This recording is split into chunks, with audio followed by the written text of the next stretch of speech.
నమస్తే, welcome to our channel. నేను సౌజన్య. ఆంధ్రప్రదేశ్లో ఎలక్షన్స్ పోలింగ్ అయిన దగ్గర నుంచి కూడా వైసీపీ నేతలు ఏదో ఒకటి కామెంట్ చేస్తూనే ఉన్నారు ఎలక్షన్ కమిషన్కి సంబంధించి. కానీ చంద్రబాబు మాత్రం ఎలక్షన్ అయినప్పటి నుంచి ఇప్పటి వరకు కూడా ఒక్క మాట అయితే మాట్లాడలేదు ఎలక్షన్ కమిషన్ గురించి. ఎందుకు అనంటే ఒక వ్యూహం పన్నారు చంద్రబాబు, ఆ వ్యూహంలో జగన్మోహన్ రెడ్డి పడ్డారు అని అంటున్నారు. కానీ కొంతమంది ఏంటంటే వైసీపీ నేతలు చంద్రబాబు సైలెంట్గా ఉన్నారు అని అంటే జగన్మోహన్ రెడ్డి వేసిన వ్యూహంలో చంద్రబాబు పడ్డారని వాళ్ళు అంటున్నారు. సో ఇందుకీ ఏంటి వ్యూహం? నిజంగానే చంద్రబాబు వ్యూహం పన్నారు అధికారులతో కలిసి? అసలు ఏంటి ఈ అంశానికి సంబంధించి వారి విశ్లేషణని మనతో పంచుకోవడానికి ఈరోజు మనతో పాటు ఉన్నారు Jai Bharat National Party spokesperson Chiranjeevi Nayak ఉన్నారు. వారితో మాట్లాడదాం. నమస్తే అండి. నమస్తే అండి. జై భారత్ అండి. ఆంధ్రప్రదేశ్లో ఎలక్షన్స్ అయిన తర్వాత వైసీపీ నేతలు ఎక్కువ మాట్లాడుతున్నారు. ఎలక్షన్ కమిషన్ పైన అధికారులు మాకు సపోర్ట్ చేయలేదు, వీళ్ళు ఇలా చేశారని వాళ్ళే కామెంట్స్ చేస్తూ వచ్చారు. బట్ చంద్రబాబు మాత్రం ఇప్పుడు వచ్చి కామెంట్ చేయలేదు. సో దీనికి వాళ్ళు అనేది ఏంటంటే వైసీపీ నేతలు చంద్రబాబు సైలెంట్గా ఉంటున్నారంటే ఆయన భయపడుతున్నారు, జగన్మోహన్ రెడ్డి వేసినటువంటి వ్యూహంలో చంద్రబాబు పడ్డారు అంటున్నారు. కానీ ఇంకొంతమంది ఏంటి అని అంటే అసలు చంద్రబాబు పెద్ద వ్యూహం పన్నారు, ఆ వ్యూహంలో జగన్మోహన్ రెడ్డి పడ్డారని ఇంకొంతమంది అంటున్నారు.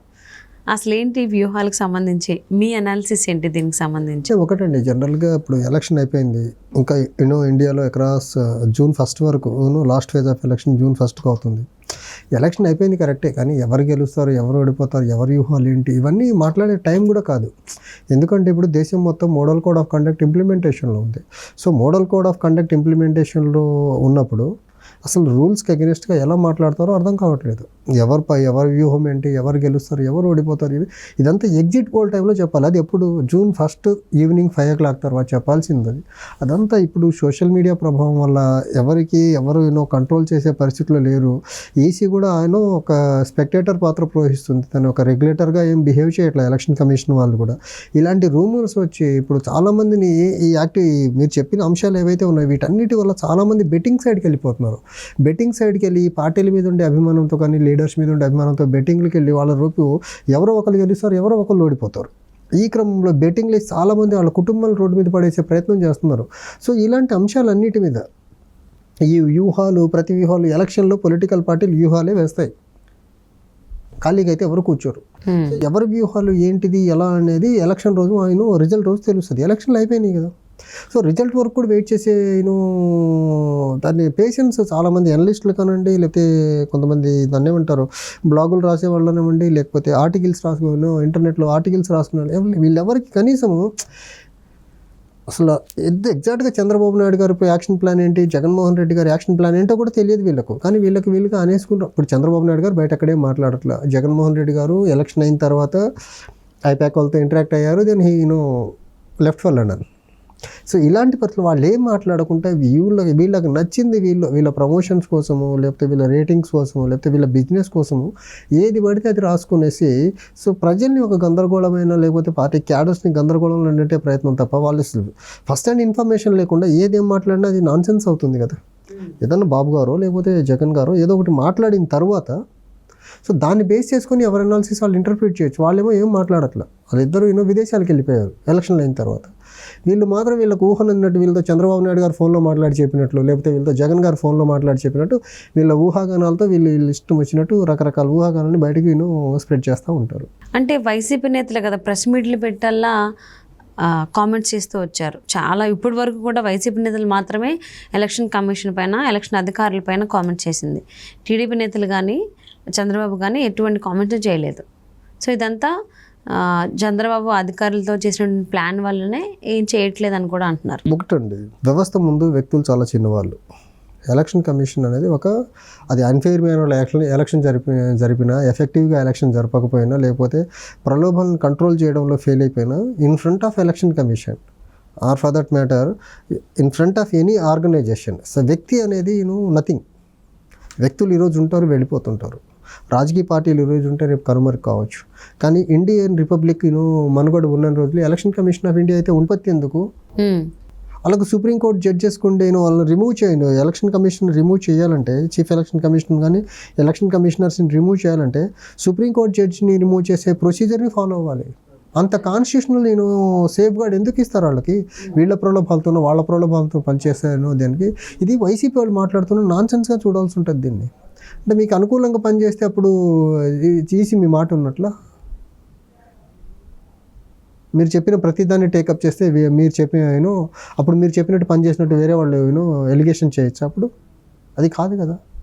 రెస్పాన్సిబుల్ పొజిషన్ నిన్న మొన్నటి వరకు గవర్నమెంట్లో ఉండి ప్రధానంగా ఉన్న వాళ్ళు వీళ్ళు. అంబటి రాంబాబు అయితే ఇప్పుడు మంత్రిగా ఉన్నారు కదా. మంత్రి స్థాయి హోదాలో ఉన్న వ్యక్తి ఇలా చౌకబారు ఆరోపణలు చేయడం కరెక్ట్ కాదు కదా. ఈవెన్ ఆయనే కాదు ఇంకొంతమంది వైసీపీ నాయకులు, అనిల్ కుమార్ యాదవ్ ఆయన కూడా అదే అన్నారు, మాకు అధికారులు ఎవరు సపోర్ట్ చేయలేదు, మేము ఫోన్ చేస్తే రెస్పాన్స్. అధికారులు ఎవరిని ఎందుకు సపోర్ట్ చేయాలి? అధికారులు ఎందుకు సపోర్ట్ చేయాలి మీకు? ఫర్ దట్ మ్యాటర్ ఏ పార్టీకైనా అధికారులు ఎందుకు సపోర్ట్ చేయాలి? అధికారులు ఒక పార్టీ కొమ్ము కాసేదానికి కాదు కదా ఉంది. వాళ్ళు ఎలక్షన్ కమిషన్ ఆఫ్ ఇండియా అండర్లో పనిచేస్తారు. ఈ ఎలక్షన్ని ఫ్రీ అండ్ ఫెయిర్ మేనర్లో కండక్ట్ చేసేదానికి వాళ్ళు పనిచేయాలి. మీ పార్టీ కొమ్ము కాసేదానికో ఇంకో కూటమి కొమ్ము కాసేదానికో లేకపోతే మా పార్టీ కొమ్ము కాసేదానికి కాదు కదా ఉద్యోగస్తులు ఉండాల్సింది. అవును. ఇంకా అధికారులందరూ మీ ఫోన్లు ఎత్తుకుంటానే కూర్చోవాలి. అనిల్ కుమార్ గారు ఎప్పుడు ఫోన్ చేస్తారని అధికారులు ఫోన్లు పక్కన పెట్టుకొని రెడీగా చూసుకుంటూ ఉండాలా? కాదు కదా. అసలు ఫస్ట్ ఎవరైతే ఇన్ని రకాల ఆరోపణలు చేస్తున్నారో అసలు వీళ్ళు ప్రజాస్వామ్యబద్ధంగా ఎన్నికలు చేశారా? డబ్బు పంచకుండా, మద్యం పంచకుండా, కులాలు మతాలుగా విడగొట్టకుండా, లేకపోతే ఒక హేట్రెడ్ స్పీచెస్ ఇవ్వకుండా, వీళ్ళు కనీసం బూతులు మాట్లాడకుండా ఓట్లు అడిగారా? వీళ్ళు డెమోక్రటిక్ మేనర్లో ఉండరు. మిగిలిన ఎన్ని డెమోక్రటిక్ మేనర్లో ఉండాలంటే ఎలా?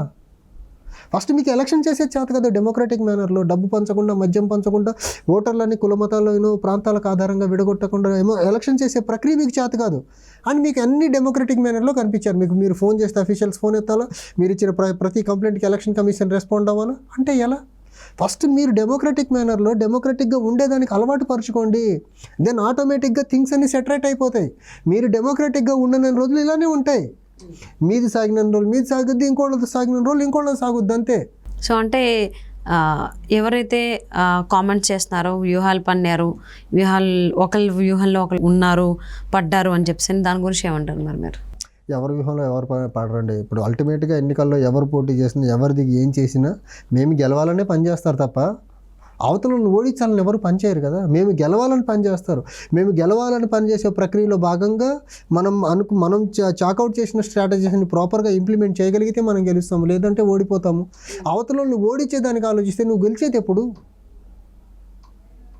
నువ్వు గెలిచేదానికి నువ్వేం చేయాలో నువ్వు ఆలోచిస్తావు, అంతే కదా. అవతలను ఓడించాలని ఫోకస్ అంతా వాళ్ళ మీద పెట్టేస్తే మన పని మనం ఎప్పుడు చేసుకోవాలి? సో ఇక్కడ వ్యూహాలు అలా ఏం ఉండవండి. ఫస్ట్ ప్రయారిటీ ఏ పొలిటికల్ పార్టీ అన్నా చేసేది ఆ పార్టీ గెలిచేదానికి వాళ్ళు ప్లాన్ వేసుకుంటారు, యాక్షన్ ప్లాన్ వేసుకుంటారు, అంతే తప్ప అవతల పార్టీని ఓడించేదానికి యాక్షన్ ప్లాన్ వేసుకోరు. మనం గెలవాలంటే మనం ఏం చేయాలి? అవును. సో కాకపోతే ఇక్కడ కామెంట్స్ అయితే వస్తున్నాయి, జగన్మోహన్ రెడ్డి ఏమో బాబు వ్యూహంలో పడ్డారని, చంద్రబాబు వ్యూహంలో జగన్మోహన్ రెడ్డి, ఇలా వస్తున్నాయి. సో చూద్దామండి ఎవరి వ్యూహంలో ఎవరు పడ్డా. ఒక ఆయన లండన్ వెళ్ళారు, ఇంకొక ఆయన అమెరికాకి వెళ్ళారు. వాళ్ళ పనులు వాళ్ళు బాగానే ఉన్నారు. ఎలక్షన్స్ తర్వాత ఎలక్షన్స్కి అయితే వ్యూహాలు పన్నారంటున్నారు. చూద్దాం ఎవరి వ్యూహంలో ఎవరు పడ్డారు ఏంటి అనేది. థ్యాంక్ యూ సో మచ్ అండి. Thank you.